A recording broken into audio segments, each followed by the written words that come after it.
জয় গুরু। আজ 23শে জুলাই বুধবার পরম পূজ্যপাদ শ্রী শ্রী বরদার 32তম তিরোধান তিথি সৎসঙ্গীদের হবিষ্যকৃত হবিষ্যান্ন ব্রত পালনের নিয়ম জেনে নেব এবং কি কি দ্রব্যের প্রয়োজন। হবিষ্যান্ন ব্রত সংযতভাবে ইষ্টমন্ত্র জপ পরায়ণ হইয়া থাকা, ত্রিসন্ধ্যা স্নান করা, বৃথা বাক্যালাপ হইতে বিরত থাকা এবং মধ্যাহ্নে হবিষ্যান্ন গ্রহণ করাই বিধে।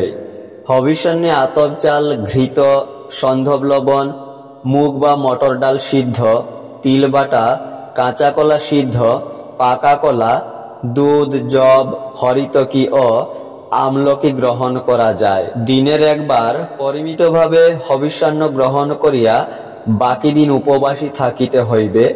নেহা তৃষ্ণাবোধ করিলে অথবা অপরাগ পক্ষে জল গ্রহণ করা যাইতে পারে।